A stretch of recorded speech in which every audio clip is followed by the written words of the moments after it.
kabar semua? Senang sekali saya Rini Ayunintias dapat menjumpai Anda kembali dalam program kesayangan kita, Dokterku, disiarkan langsung dari Studio El Sinta TV dan 95,7 FM Fit Radio Semarang. Seperti biasa, selama 1 jam ke depan, kami akan menyajikan informasi seputar kesehatan Anda dengan tema spesial kali ini mengenai eksim atau kulit kering yang berulang. Bagi Anda yang ingin bertanya langsung, silakan di 021 2520 666 atau bisa juga kirim pertanyaan Anda ke email kami di dokterkuelsinta@yahoo.co.id. Dan hari ini kita kehadiran dengan Dr. Ade Firman, SPKK. Beliau adalah dokter spesialis kulit dan kelamin dari Rumah Sakit Hermina Podomoro. Kita sapa dulu Dr. Ade yang sudah hadir di samping saya, pemirsa. Dr. Ade, apa kabar? Ya, baik. Kabar baik ya. Sehat selalu. Iya, sehat selalu. Amin ya Allah ya. Dokter, hari ini kita kan mau bahas seputar eksim gitu ya, atau kulit kering yang berulang gitu ya. Sebenarnya aku kan bukan pengidap eksim gitu ya, bukan penderita eksim gitu ya. Tapi aku sering dengar ini cerita dari teman-teman nih yang khususnya udah dewasa gitu ya. Katanya eksimnya ini tuh kalau kambuh tuh sangat mengganggu produktivitas atau pekerjaan mereka sehari-hari gitu. Belum lagi kalau yang perempuan biasanya kan ke penampilan gitu ya, Dok ya. Apalagi kalau juga yang udah jadi ibu-ibu muda nih gitu ya, anaknya ada yang eksim, terus jadi ekstra perawatannya tuh jadi harus lebih hati-hati gitu, katanya seperti itu. Jadi menarik ya, Dok ya, sebenarnya yang dinamakan eksim ini tuh apa? Apakah pengertiannya sesederhana kulit kering yang berulang atau mungkin ada definisi khusus, dokter, yang bisa Dokter Ade paparkan lebih detail? Baik, terima kasih untuk pertanyaannya. Jadi eksim itu kalau dikati judulnya tadi adalah atau kulit kering yang berulang.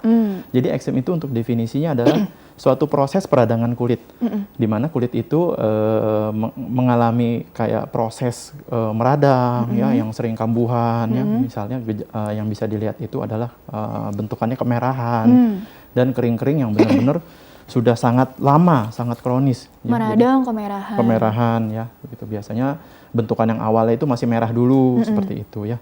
Yang mana kan dari awalnya mungkin dari kita sedikit nge-review dulu untuk fungsi kulit sendiri itu kan sebagai proteksi, melindungi kulit kita dari faktor eksternal, ya, faktor yang untuk berbahaya bagi kulit, ya, di mana fungsinya adalah melindungi kulit bagian organ dalamnya tentunya, ya, di situ dari kan ancaman apapun gitu ya, Dok. Ya, misalnya cuaca dingin. Nah, di eksim ini adalah di mana ada proses peradangan dan mengganggu juga proses dari proteksinya, ya.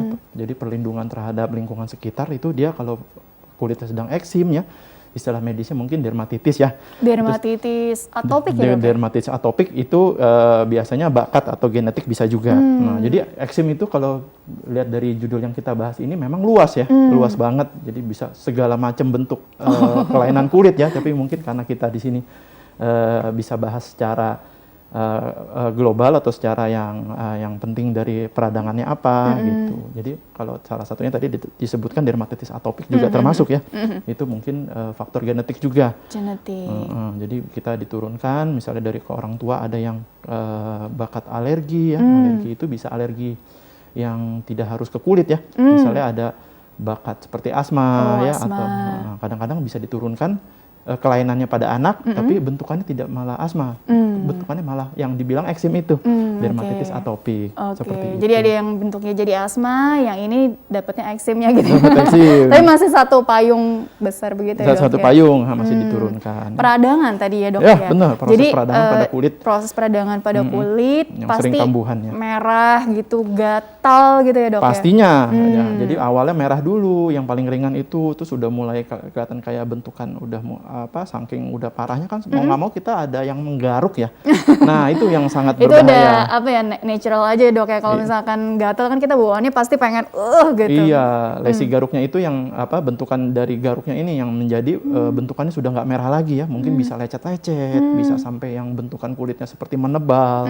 Nah, yang gatal tak tertahankan, mau nggak mau, ya, harus segera tuh penanganannya lebih dini, seperti itu. Gitu. Terus biasanya eksim ini lokasinya juga lokasi yang memang lebih sering nampak, terlihat gitu, atau mungkin ngumpet gitu, Dokter, tapi mengganggu sekali gitu. Jadi ini agak menarik nih. Jadi lokasinya sendiri kan orang bisa aja beda-beda, ya, Dok, ya? Beda-beda, ya. Yang kayak tadi mungkin atopik yang tadi Mbak Rini sebutkan itu biasanya terjadi pada anak-anak, ya.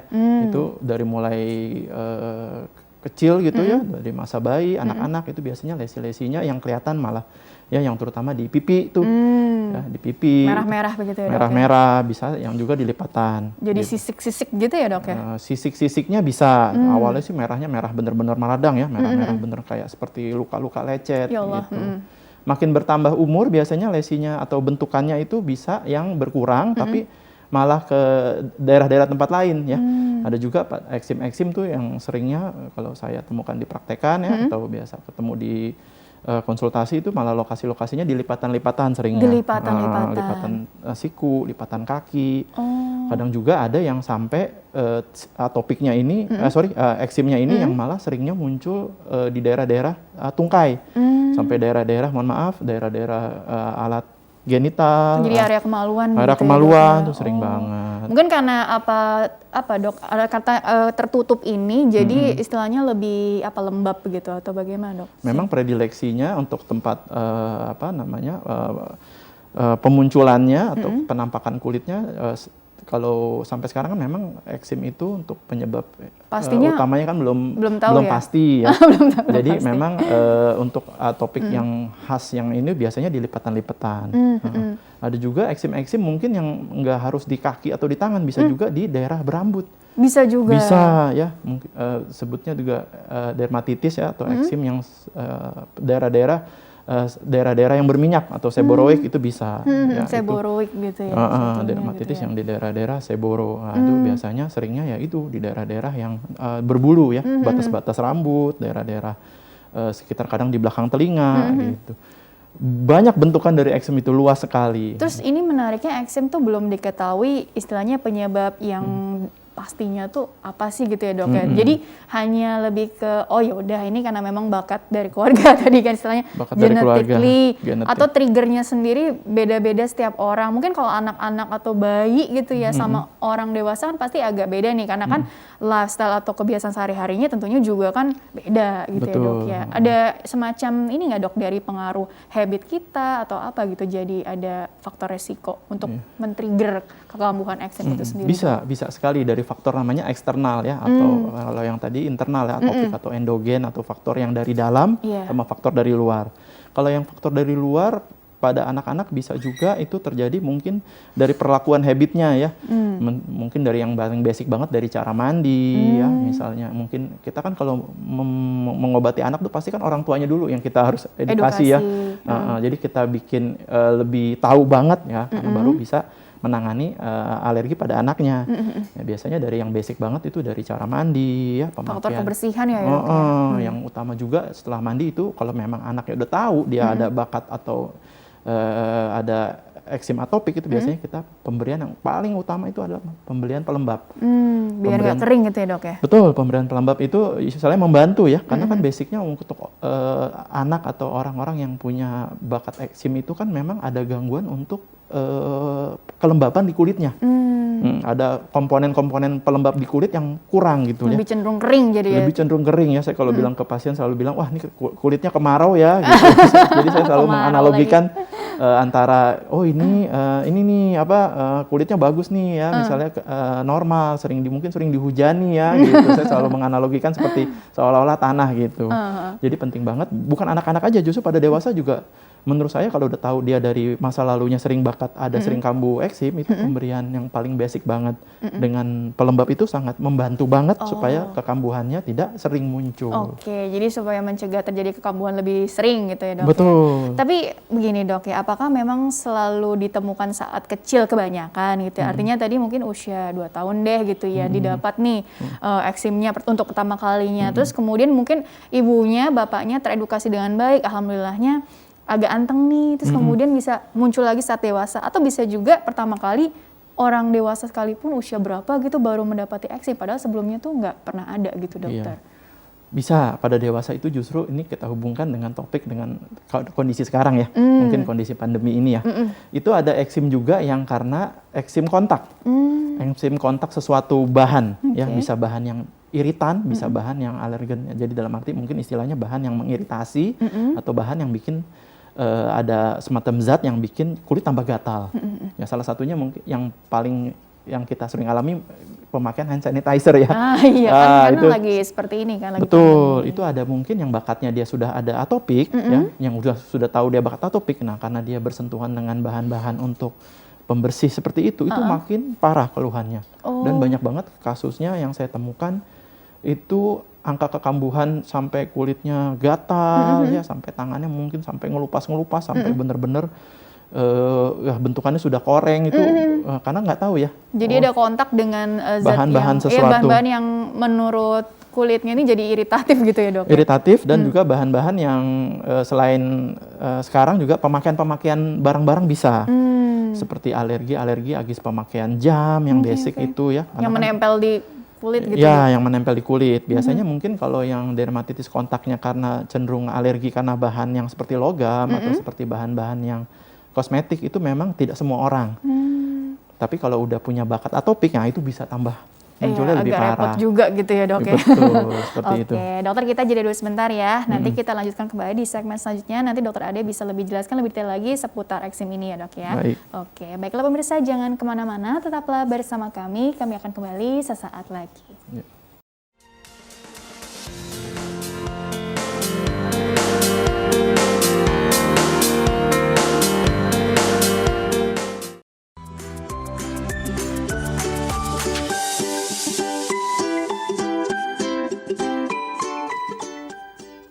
Ya pemirsa, terima kasih Anda masih bersama kami di program Dokter Keluarga, masih membahas mengenai mengupas isu seputar kehamilan. Bagi Anda yang ingin bertanya, silakan kirim saja pertanyaan ke email kami di dokterkeluarga@tv@gmail.com, dan acara ini juga bisa dinikmati di Spotify Dokter Keluarga. Masih dengan Dr. Ruswantriani SPOG, dokter spesialis kebidanan dan kandungan dari RSIA Bunda Jakarta ya. Dan Dokter Tria dilanjutkan kembali diskusi kita ya dok ya, mengenai isu-isu yang terkait dengan kehamilan. Karena menarik sekali ya, banyak sekali lagi tadi info-info yang beredar di luar sana, apalagi zaman sekarang tadi kan gampang mengaksesnya, tapi belum tentu itu benar, sudah terlanjur dipercaya, udah bikin stres duluan gitu ya dok ya. Apalagi mungkin gini, ibu hamil tuh nggak boleh terlalu banyak kecapean gitu ya dok ya, misalkan naik tangga atau mungkin olahraga berat yang seperti apa sih gitu. Jadi sebenarnya kalau untuk aktivitas nih dok, kira-kira kalau dari lifestyle gitu yang dianjurkan itu seperti apa sih sebetulnya dok, supaya kita tuh juga tenang gitu ya barangkali. Jadi mungkin yang harus kita ingat ya Mbak, orang hamil tuh bukan orang sakit sebenarnya. Bener tuh kata-katanya bagus banget. Orang hamil bukan orang sakit. Jadi selama dia tidak ada penyulit dalam kehamilannya, misalnya keluar darah dari jalan lahir, ada kontraksi sebelum waktunya, dia boleh sebenarnya bisa beraktivitas apapun gitu. Akhirnya toh kita juga bisa tahu ya, membatasi ini bisa enggak gitu, tapi prinsipnya sih tidak ada restriksi aktivitas dari kita. Dia masih boleh kok kerja biasa gitu. Boleh nggak sih orang hamil nyetir? Boleh gitu. Hamil naik motor boleh, it's okay, nggak ada masalah selama tidak ada Bawa resiko. motor Ya, atau apapun lah ya. boleh. Tetapi misalnya pada trimester 1, biasanya yang sering dikeluhkan adalah keluar darah dari jalan lahir. Oke, biasanya kita membatasi. Biasanya kita memang anjurkan pasien-pasien untuk istirahat. Ya, istirahat dulu gitu ya, itu untuk mengurangi resikonya. Dan biasanya juga kita menganjurkan untuk biasanya memang kadang-kadang ini juga yang sering ditanyakan nih Mbak, hubungan seks. Nah, biasanya kita juga anjurkan untuk Hot tidak issue berhubungan, gitu ya hot issue gitu. Jadi sebenarnya sih selama nggak ada keluhan sih santai aja Mbak. Oke, intinya selama tidak ada tadi flek perdarahan atau mungkin hal-hal yang sepertinya memang serius dan butuh istirahat dulu gitu ya. Karena ada yang bilang, aduh saya takut deh kandungan saya lemah atau apa gitu. Jadi belum apa-apa tuh udah kebangun mindset yang seperti itu. Tapi tadi bagus kata-kata dokter Tria ya, bahwa ibu hamil tuh bukan orang sakit gitu ya dok ya. Jangan sampai nanti terlalu menghindari ini itu jadi pasif, kurang gerak, nggak bagus juga gitu ya dok ya. Oke, tapi selagi tidak ada keluhan atau kondisi-kondisi kegawatan, alarm dari tubuh lah ibaratnya, nggak apa-apa ya, terusin aja. Apa-apa, Mbak. Yang penting pelan-pelan aja gitu ya. Nah mengenai tadi aktivitas gitu ya dok, itu juga menarik nih. Kalau untuk olahraga gitu ya, ibu hamil kan harus tetap bugar gitu ya dok ya. Apalagi tengah pandemi ini, jangan sampai jadi alasan untuk lebih banyak rebahan juga gitu ya dok ya. Jadi, kaum rebahan ya Mbak. Kaum rebahan. Jadi bagaimana menurut dokter juga nih kalau untuk aktivitas olahraga yang berat atau mungkin tadi hubungan bersama pasangan itu juga menarik nih untuk kita kaji lebih dalam lagi, dokter. Jadi kalau biasanya memang trimester 1 kita anjurkan memang belum beraktivitas fisik yang berat dulu ya Mbak, karena memang pembentukan plasenta itu adalah pusat dari semuanya ya, pusat pemberian makanan, oksigen itu memang belum terbentuk sempurna. Jadi memang biasanya mulai masuk trimester 2 kita anjurkan memang perempuan hamil lebih banyak untuk beraktivitas. Tetapi bagaimana aktivitas yang disarankan? Karena memang biasanya orang hamil tuh terjadi perubahan postur ya Mbak, karena memang biasanya kan udah mulai perutnya besar. Jadi biasanya dia mulai nih posisi badannya mulai lebih lebih maju gitu. Ya adaptasi juga ya ibunya betul, ya. karena memang perut yang besar gitu. Dan memang biasanya kalau udah perutnya mulai maju nih, keluhan yang mulai timbul apa? Sakit pinggang kan? Sakit pinggang, pegel-pegel. Nyeri-nyeri, pegel-pegel. Iya, terus nanti efeknya apa? Susah tidur biasanya kan. Panjang. Panjang, efeknya panjang. Jadi memang aktivitas olahraga yang kita anjurkan adalah memang lebih banyak untuk stretching ya Mbak. Jadi bukan kardio. Kardio boleh nggak sih? Ya boleh-boleh aja. Selama dia nggak ada masalah sih kardio boleh-boleh aja. Tapi mungkin kurang tepat sasaran ya gitu. Jadi lebih banyak adalah stretching gitu. Yang memang lebih banyak adalah untuk melatih supaya otot-otot kita nih lentur, nggak terlalu sakit-sakit, dan tidur juga pasti jauh lebih enak sebenarnya. Karena mempengaruhi kualitas hidup juga ya kalau rutin berolahraga dengan cara yang tepat. Terus tadi tepat sasaran maksudnya dok ya. Jadi mungkin kalau yang high impact ya enggak lah ya. Mungkin sebelumnya kan punya hobi apa gitu dok. Mungkin agak dibatasin. Yang penting tadi menjaga kebugaran, stretching aja gitu ya dok ya. Iya, stretching. Oke, kurang lebih seperti itu. Mungkin juga kan ada senam hamil atau apa di YouTube atau mungkin di mana nih dokter bisa kasih saran? Iya, sekarang banyak kok Mbak kelas-kelas senam hamil ataupun online yoga. Kali ya, kan sekarang lagi pandemi. Betul, prenatal yoga yang lewat online tuh banyak gitu. Kalau memang senam hamil biasanya baru mulai 7 bulan ya, karena dia lebih banyak titik beratnya adalah latihan nafas sebenarnya untuk persiapan waktu melahirkan.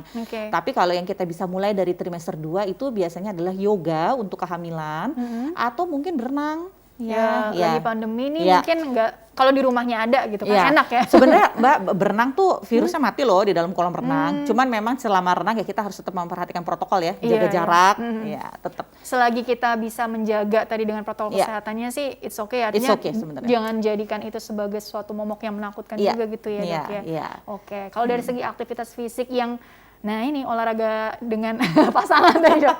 Kan sering ditanyakan juga tadi kan, banyak soalnya yang bilang begitu dok, apalagi kalau yang masih awal kehamilan gitu kan. Katanya tadi yang belum terbentuk istilahnya belum nempel sempurna, resiko gugur gitu. Bagaimana tuh? Balik lagi Mbak, pokoknya selama tidak ada perdarahan, tidak ada keluhan kontraksi, boleh. Nggak masalah gitu ya. Tidak terbukti itu bahwa meningkatkan resiko kontraksi ataupun perdarahan. Jadi boleh. Intinya selagi tidak ada keluhan gitu ya, it's okay gitu ya dok ya. Kalau untuk ini menarik juga dokter, karena kan untuk perawatan perempuan kan ya selalu lah ya kita memperhatikan penampilan. Berharapnya pada saat hamil tuh dapat glowingnya gitu ya dok ya. Tapi kok nggak semuanya seperti itu ya. Ada yang kok jadi lebih kusam atau apa. Sehingga kan tetap ingin memperhatikan boleh nggak sih saya pakai mungkin kosmetik tertentu, skincare tertentu, atau mungkin perawatan rambut gitu ya dok ya. Ini bagaimana dok? Jadi memang Mbak, kita tuh selama hamil banyak sekali menghasilkan hormon ya. Salah satunya namanya melasma. Jadi memang dia bikin kelihatan hitam-hitam ya. Oh, melasma tuh selain matahari juga tapi ya, dalam pada kehamilan tuh menjadi lebih tinggi. Jadi memang jadi memang kadang-kadang pasien tuh ngeluhin leher hitam, lipatan-lipatan hitam gitu. Itu normal sih gitu, dan akan kembali biasanya nanti setelah melahirkan. Nah, pengen dong pasti ibu hamil cantik, glowing, pregnancy glow. Tapi selalu ditanyakan, boleh nggak sih kita pakai kosmetik ini itu?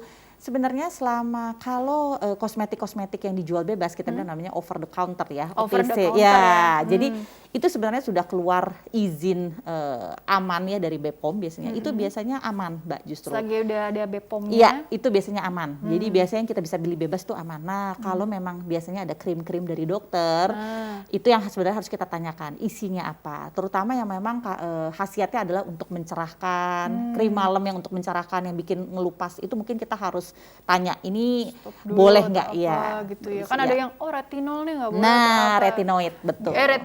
Retinoid turunan vitamin gitu A. Ya. Betul. Jadi sebenarnya ya ini kalau untuk lebih detailnya bisa didiskusikan ya ke obgynnya atau mungkin SPKK-nya lah ya dok yang sama ini menangani kasus ibunya itu gitu ya. Tapi pada prinsipnya berarti selagi yang tadi udah ada BPOM-nya nggak masalah. Sebenarnya ya kita bisa beli bebas gitu. Itu is okay, nggak apa-apa. Deodoran, sunblock itu oke. Oke, termasuk ini dok, cat rambut. Nah ya, cat rambut, mewarnai rambut, meluruskan rambut itu memang ada penelitiannya. Katanya itu memang berasosiasi dengan resiko leukemia pada anaknya. Tapi resiko itu masih leukemia ya, jadi kanker darah. Itu tapi itu masih terus dicari tahu gitu. Ya jadi, karena kan harus penelitiannya juga ya, banyak panjang gitu ya dok ya. ya, evidence base-nya harus kuat Kuat, gitu ya dok ya. Tapi memang dari penelitian-penelitian yang ada berasosiasi artinya berhubungan ya, sedikit berhubungan. Oh jadi ada yang dikait-kaitkan gitu ya dok ya. Oke. Memang sebaiknya dihindari dulu kali ya dok ya. Karena kita nggak tahu kan ada zat-zat apa yang ternyata kimianya ya, zat kimianya kita nggak tahu. Kimiawinya itu gitu ya dok ya. Nah mengenai kosmetik, skincare tadi sudah kita bahas juga ya dok ya. Nah kalau untuk mungkin ini karena lagi pandemi kali ya, tapi nggak apa-apa dok, karena ini menarik juga kalau memang ada urgensi harus naik pesawat untuk traveling, dalam artian mungkin mau kunjungan saudara atau apa gitu ya. Nah kalau ibu hamil sendiri bagaimana? Katakanlah di usia kehamilan yang berapa sih yang mulai dikatakan safe gitu untuk bepergian? Mungkin lewat jalur udara ataupun lewat laut atau apa. Nah kita kan perlu ini persiapan juga ya dok, supaya nggak mungkin mual atau resiko-resiko kontraksi atau apa, kan kita juga perlu tahu. Kalau di trimester 1 selama nggak ada keluhan memang terpaksa pergi, it's okay. Enak banget, aman masuk trimester 2 sebenarnya. Dan memang yang selalu ditanyakan gimana nih efek radiasinya pesawat gitu.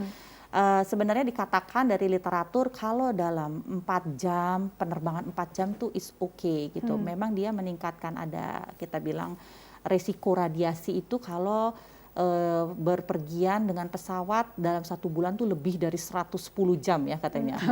Jadi makanya tuh pramugari kalau udah hamil langsung disuruh cuti biasanya. Karena mereka pasti kan jam kerjanya panjang banget. Jam terbangnya udah ini ya dok. Kita mah enggak kali ya, enggak 110 jam sebulan. Begitu ya dok ya. Tapi soalnya kan ada yang baby moon kan lagi ngetren ya dok ya. Bener. Boleh nggak sih dok naik ini mungkin ke Bali atau apa gitu ya dok? Ya kalau di pandemi sih ya mengikuti protokol kali ya. Kurang lebih seperti itu ya dok ya.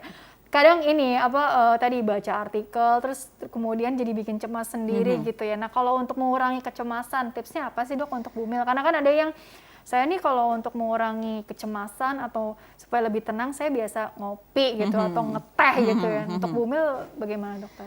Ngopi ngeteh selama masih dalam dosis kafein yang aman ya, itu 150 ml per hari itu setara dengan 2 cup. Aman kok. Asal mungkin ini kalau ya bukan yang kopi yang banyak gulanya atau resikonya itu kan ya dok ya. Itu kan kalau gula ya beda lagi. Iya kalau ini kan kafein ya. Kafein ini sendiri justru bagaimana dokter? Aman. Dalam 2 cup sehari is okay. Nggak apa-apa, asal jangan berlebihan. Sekali lagi seperti itu ya. Oke, termasuk juga tadi soal kucing sempat kita bahas juga ya dok ya. Memelihara kucing atau binatang-binatang lainnya gitu, resiko nggak sih infeksi atau apa itu juga sering ditanyakan juga lagi. Biasanya memang tetap kita ajarkan adalah pasti sih kalau habis pegang kucing cuci tangan, atau kalau membersihkan kotorannya adalah memang pakai sarung tangan, setelah itu cuci tangan sih. Selama masih protokolnya diikuti sih relatif aman kok Mbak. Iya, jadi intinya memang jangan keburu cemas duluan atau dalam tanda kutip parno duluan gitu ya dok ya. Yang penting tadi kalau ada apa-apa diskusikan ke dokternya. Mungkin bisa konsul online juga barangkali gitu ya. Atau nah ini bisa lihat mungkin bisa ditampilkan ya di Instagram @rsia_bunda_jakarta atau di websitenya www.bunda.co.id agar para bunda-bunda nih ingin tahu atau cari informasi kesehatan yang akurat tuh yang seperti apa sih, tinggal diklik aja atau bisa di follow, dilihat-lihat feednya tuh banyak info menarik dari situ ya dok ya. Oke, atau bisa juga tanya-tanya ke Instagram dokter di @triasukarya ya. Jadi mungkin bisa ditampilkan menyusul ya. Oke, kurang lebih seperti nah ini dia @triasukarya dok ya. Oke, bisa DM kan dok nanya-nanya? Bisa. Atau komen like. Nah ini kita masuk ke pertanyaan email dulu kali ya dok ya, karena ini menarik juga pertanyaannya seputar mitos dan fakta juga sih kurang lebih ya dok ya. Jadi bagi pemirsa yang ingin bertanya, kirim saja pertanyaan ke dokterkeluarga@tv@gmail.com ya. Isu-isu seputar kehamilan kita tampung dulu, biasanya nanti kita tampilkan pada saat temanya ini sesuai gitu ya. Jangan lupa formatnya nama, usia Anda atau usia bumil yang ditanyakan, serta tempat tinggalnya atau asal kotanya ya. Oke, baiklah. Pertanyaan pertama ini dari Ibu Khadijah. Usianya masih 24 tahun dari Serpong. Ibu Khadijah bertanya seperti ini ya. Dok, saya mau menanyakan terkait masa kehamilan. Usia kandungan saya ini 33 weeks dan posisi kepala janin di dalam kandungan saya sudah berada di bawah dan sudah mau masuk panggul. Yang ingin saya tanyakan, sudah pas atau normalkah usia kandungan saya di 33 minggu ini sudah mau masuk panggul itu, dokter? Terima kasih. Nah, ini bagaimana tanggapan dokter untuk Ibu Khadijah? Silakan. Oke, jadi memang kalau kita selalu melihat Bu Khadijah ini sebenarnya riwayatnya riwayat hamil pertama atau hamil anak kedua, anak ketiga dan seterusnya. Pada anak pertama biasanya penurunan kepala masuk ke dalam panggul itu baru terjadi di usia kehamilan 36-37. Kadang-kadang Mbak di usia hamil trimester 3 seringkali bunda-bunda ini sering merasa seperti kepala tuh kayak neken ke bawah. Itu sebenarnya adalah efek karena hormon hamil ya, yang memang bikin sendi di atas kemaluan tuh lebih meregang gitu. Jadi memang kerasa dia tuh kayak turun gitu. Nah, memang untuk memastikan sendiri apakah memang kepala sudah masuk ke dalam jalan lahir itu kan perlu periksa dalam, perlu periksa. Yang pertama kita biasa periksa dari luar dan kita pastikan periksa dari dalam. Tetapi sih kalau memang benar sampai dia kepala turun, is okay sih. Yang selalu ditakutkan kan adalah terjadi persalinannya bakal lebih cepat nih. Nah, persalinan itu akan timbul kalau dia ada mules sebenarnya. Lebih dini gitu ya, belum waktunya atau apa. Jadi selama nggak ada mules teratur ya pasti mulut rahim nutup. Jadi it's okay, nggak masalah. Kurang lebih seperti itu ya. Sudah cukup tenang kali ya barangkali. Tapi memang ini menarik ya kalau untuk memberikan informasi berarti bisa ini kehamilan yang keberapa, itu akan membantu dokter juga nih untuk memberikan tanggapan gitu ya. Kurang lebih seperti itu ya buat ini mungkin next penanya selanjutnya lah ya gitu ya. Oke. Ini selanjutnya nih dok, kita move on dulu dari Ibu Rike, 30 tahun dari Jatinegara. Dok, saya sedang hamil anak pertama. Nah ini sudah dibahas tadi, tapi ini mungkin perlu ditekankan lagi ya dok ya. Alhamdulillah nih usia kehamilan belum 1 bulan gitu ya. Di trimester pertama ini apa boleh atau riskan dok berhubungan dengan suami? Kalau boleh, posisi apa yang aman untuk ibu hamil?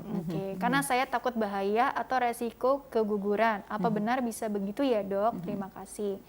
Nah mungkin perlu dipertegas lagi ya dok ya. Ini kehamilan pertama di usia 30 tahun, boleh tidak sih berhubungan dengan suami? Di trimester 1. Resiko keguguran atau tidak? Kalaupun boleh, posisinya apa? Atau mungkin nggak boleh sering-sering gitu kan, orang kan sering dengar kayak gitu ya dok ya. Bagaimana tanggapan dokter dok supaya kita makin tercerahkan gitu dok? Jadi tadi udah kita singgung sedikit ya Mbak ya, bahwa selama tidak ada keluar dari jalan lahir itu diperbolehkan. Biasanya kita sih nggak apa-apa, hubungan sih nggak masalah karena memang biasanya di trimester 1 karena perubahan hormonal kadang-kadang gairah tuh juga menjadi lebih tinggi biasanya. Gitu jadi ya itu sih normal gitu terjadi. Dan posisi pada di usia hamil trimester 1 belum terlalu banyak triknya nih Mbak. Jadi kan karena memang biasanya perut juga masih kecil ya. Jadi posisi apapun boleh kok, nggak ada masalah. Gitu dan bisa terjadi keguguran nggak? Kita harus kembalikan lagi ke konsepnya. Jadi keguguran di trimester 1 itu adalah bukan karena pengaruh hubungan, bukan karena salah makan, bukan karena kecapean ya. Itu yang sering ditanyakan kan sama pasien. Jadi basically memang biasanya keguguran itu terjadi seperti seleksi alam ya. Jadi memang secara kualitas kehamilan tuh nggak bagus gitu. Itu boleh dikatakan seleksi alam ya Betul, dok ya? itu. Jadi kita bilang secara genetik memang dia nggak bagus. Akhirnya ya Tuhan sudah mengatur gitu ya. Terjadilah keguguran. Karena kalau dilanjutkan kemungkinan resiko cacatnya ada gitu. Jadi itu memang sudah diatur. Jadi seringkali pasien kadang-kadang datang menyalahkan, saya terlalu capek naik motor, itu nggak ada hubungannya sebenarnya gitu.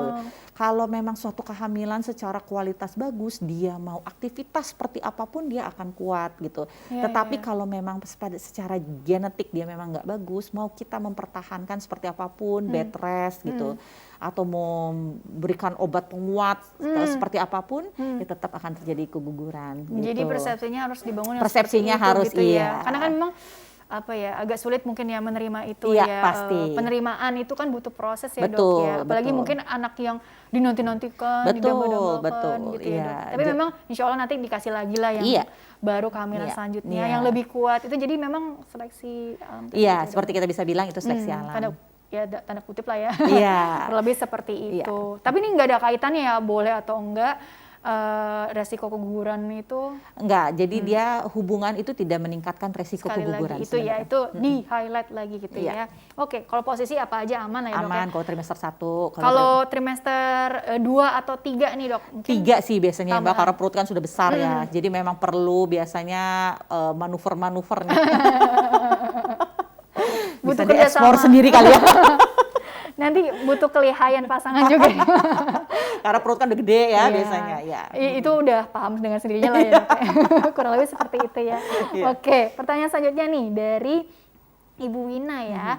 29 tahun dari Percetakan Negara. Dok mau tanya, saya kan baru positif hamil dan sudah diresepkan tablet asam folat serta suplemen zat besi dari bidan saya. Oke, kalau saya setiap hari minum susu ibu hamil yang mengandung asam folat lagi, apakah boleh atau berlebihan nggak dok? Tidak berlebihan kan dok gitu ya? Oke, soalnya saya nggak nafsu makan banget, mual terus. Tapi kalau minum susu saya masih bisa, masih nafsu ya, masih ketelan lah ya gitu ya. Mohon infonya, terima kasih ya dok gitu ya. Oke, khawatirnya berlebihan, apakah malah jadi racun? Mungkin zat besi kelebihan atau asam folat berlebih atau nggak apa-apa itu bisa larut gitu dok atau bagaimana dok? Jadi memang selalu isu trimester 1 adalah mual dan muntah selalu ya Mbak itu.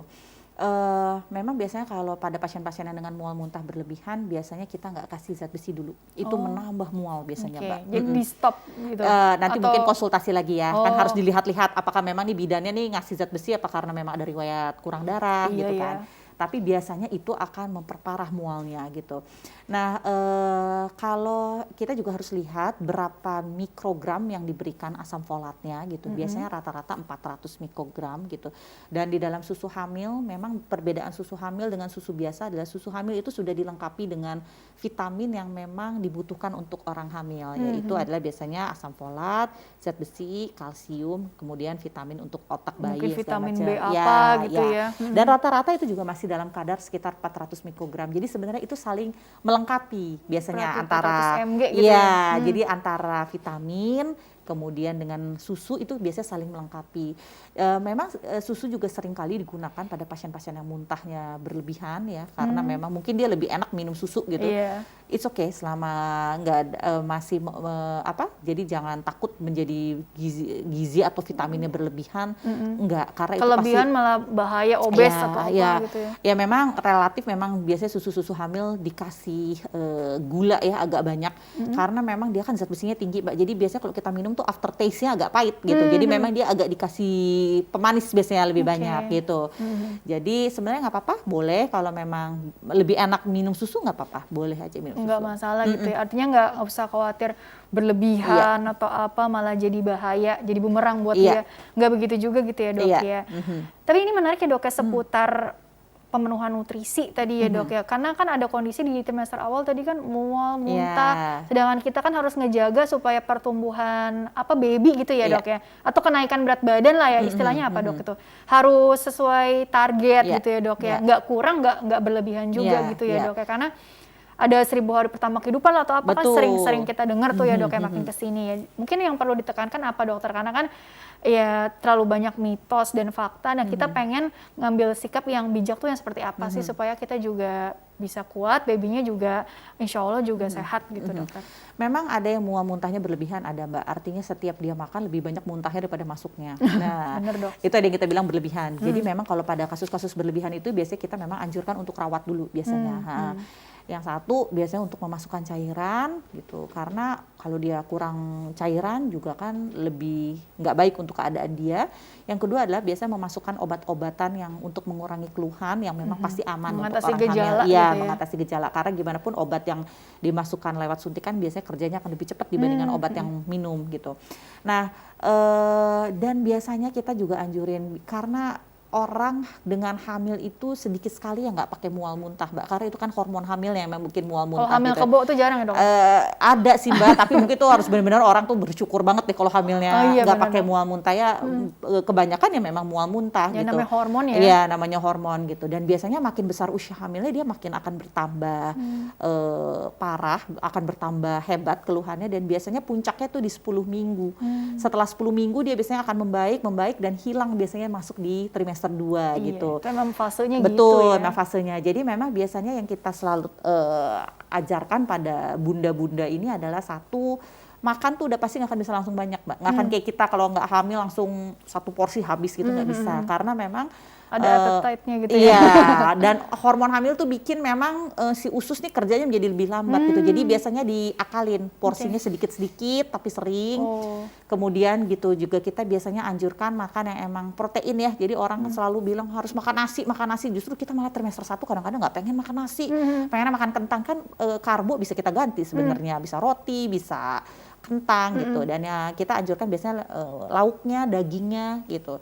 Ya memang kadang-kadang di trimester 1 tuh terjadi penurunan berat badan, Mbak, gitu. Tapi kalau nggak usah takut, karena memang kita juga masih punya cadangan zat makanan kita sebenarnya di badan kita, dan memang biasanya nanti di trimester 2 kita harus kembalikan nih, mulailah harus terjadi kenaikan berat badan gitu, dan biasanya nanti di trimester 3 gitu. Jadi memang kadang-kadang di trimester 1 penurunan berat badan itu ya masih bisa kita tolerir lah, karena memang biasanya mual muntah gitu. Karena memang ya ada kondisi mual muntahnya itu sekali lagi ya. Dokter, kita jeda dulu deh kalau gitu. Nanti dilanjutkan di segmen terakhir sekaligus take home message dari dokter ya.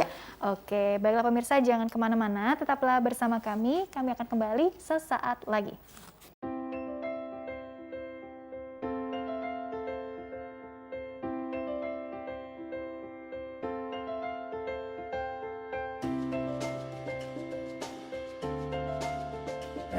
Kalau yang sebelumnya biasanya 24 jam baru boleh duduk. Kalau ini saya lahiran jam 6, jam 9 tuh udah bisa menyusui, udah agak miring-miring kiri kanan, jam 1 udah bisa duduk. Saya sih ini kan kelahiran anak kedua gitu. Saya ngerasa proses pemulihan yang jauh lebih cepat dari yang pertama. Saya keluar dari ruang operasi dan di ruang pemulihan itu tidak sampai 1 jam saya udah bisa gerakin kaki, saya nggak mual, saya nggak pusing, lalu juga saya sudah bisa berdiri dan jalan 2-3 langkah ke kursi roda gitu. Saya berasanya pemulihan sesar itu kurang dari 24 jam. Karena saya operasinya di pukul 6.38 babynya lahir, dan sekitar pukul 7.30 saya sudah pertama kali belajar jalan, dan ke kamar pun udah didorongnya pakai kursi roda. Malah sebelum 24 jam juga udah bisa jalan. Dan keluarga saya yang keluar ngeliat saya dari ruang operasi itu sampai terharu, karena ya mungkin kaget kali ya, mungkin mereka biasanya ngelihat ruang operasi kita masih belum siuman, tapi ini udah seperti segar gitu. Dan secara manajemen pain-nya juga sangat manageable ya gitu. Jadi saya lebih mobilitas, jalan ke kamar mandi, latihan jalan keluar, menyusui gitu, jadi lebih cepat dan lebih mudah sih gitu.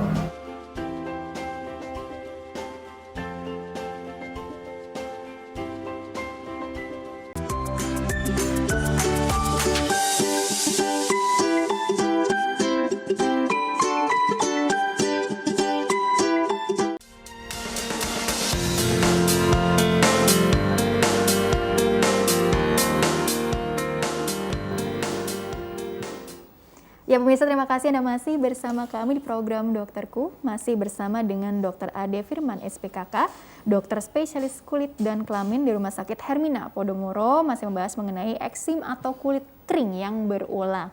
Dr. Ade, di segmen terakhir sebelum ke take home message-nya, aku ingin dokter lebih mengedukasi kita semua sih, khususnya mungkin gini ya dok ya, untuk orang dewasa ataupun orang dewasa yang memiliki putra-putri yang masih kecil, yang masih perlu banyak didampingi nih dalam mengenal eksimnya itu sendiri gitu ya dok ya. Jadi sebenarnya kebiasaan apa yang perlu dibangun, perlu ditimbulkan supaya pasien ini aware dengan sendirinya bahwa tugas utamanya adalah justru mencegah terjadinya kekambuhan, supaya ataupun kalau ada keluhan tuh nggak bertambah buruk gitu kali ya dok ya. Kira-kira seperti apa sih yang perlu dibangunlah kebiasaannya dokter? Iya, baik. Tipsnya ya. Tipsnya untuk untuk tips atau penanganan atau pencegahan ya dalam mengatasi eksim atau kulit kering yang berulang ini adalah yang pertama adalah dengan cara faktor habit ya atau faktor hariannya ya. Salah satu tadi mungkin udah dijelaskan mungkin dari cara mandinya ya, mungkin tidak bisa pada anak-anak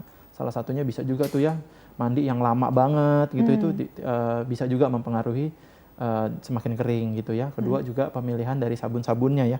Pemilihan sabun-sabunnya dipilih-pilih. Mungkin sabun-sabun yang kalau istilahnya itu kadar surfaktan atau kadar dari deterjennya itu yang ringan. Ya, atau dengan pilih-pilih sabun yang mengandung pelembab. Salah satunya itu. Nah, ya setelah mandi ya untuk anak-anak atau dewasa juga jangan lupa itu yang nomor 2 adalah pengaplikasian atau pengolesan dari pelembab. Kalau bisa sih jangan terlalu lama dari jeda mandi sampai pengaplikasian pelembab. Itu yang paling ideal 3 sampai 5 menit. Oh, secepat itu ya. Ya, kalau bisa yang kulitnya masih agak-agak lengket-lengket ya, mungkin basah-basah iya. bekas mandi tadi.